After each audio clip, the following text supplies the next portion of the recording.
गावातली खरी गोष्ट. आपल्या गावात एक गोष्ट सगळे सांगतात. जिथे डॉक्टर, पैसे, माणसं सगळं फेल होतं, तिथं मात्र एकच नाव कामाला येतं आणि ते नाव म्हणजे बाळूमामा.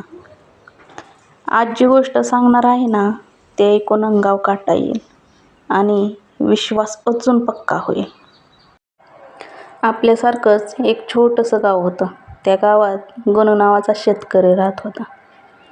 घरात त्याची बायको आणि त्याची 2 लेकरं एवढेच राहत होते. पण नशीब इतकं वाईट होतं त्याचं की 3 वर्ष त्याच्या गावात पाऊसच पडलेला नव्हता.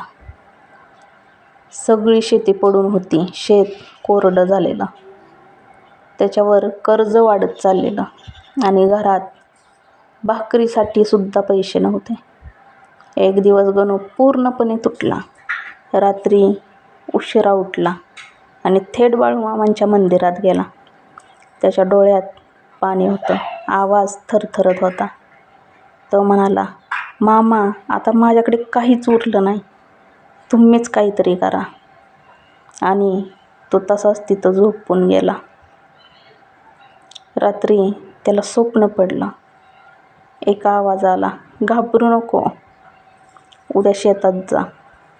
दुसऱ्या दिवशी तो शेतात गेला आणि बघतो तर काय, जिथं कोरडं शेत होतं तिथं जमिनीत ओलावा आला होता आणि काही दिवसातच त्याच शेतात हिरवं पीक डुलायला लागलं.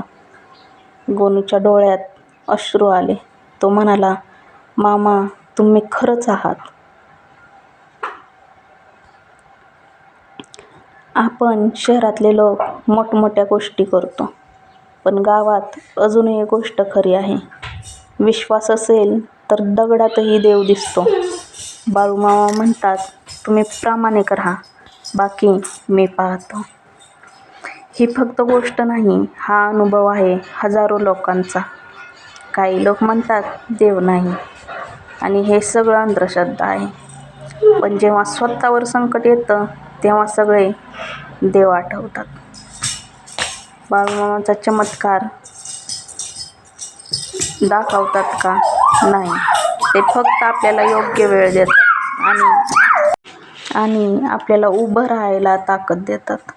उशीर होतो पण अन्याय कधीच होत नाही.